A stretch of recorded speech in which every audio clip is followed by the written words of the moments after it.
Welcome back to our channel, Pythonic Vision. Here we are with our one another project, that is OTP verification system using Flask. In the HTML section of our OTP verification project, we have crafted a user-centric interface across multiple templates.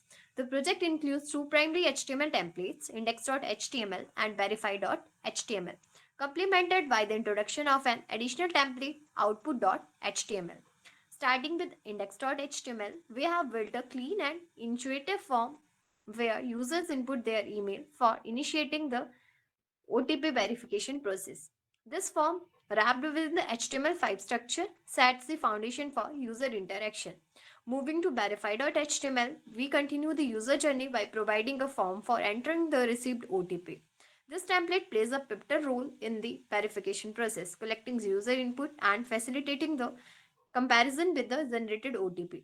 Now, with the introduction of output.html, users are greeted with a visually confirming message login successfully in an H1 tag. This template serves as a positive feedback mechanism, signaling successful OTP verification and granting access to the user. Overall, our HTML design focuses on simplicity and clarity, enhancing the user experience throughout the OTP verification journey.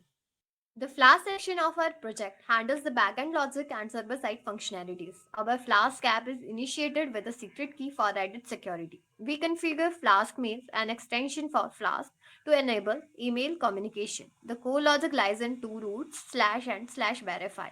The slash root handles the initial submission of the email form. Upon submission, a random OTP is generated, stored in the session for comparison and sent to the user's email using the send underscore OTP underscore email function.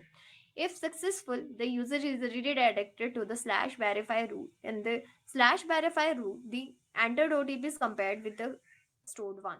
If they match, the user is directed to the success page. Otherwise, an error message is displayed.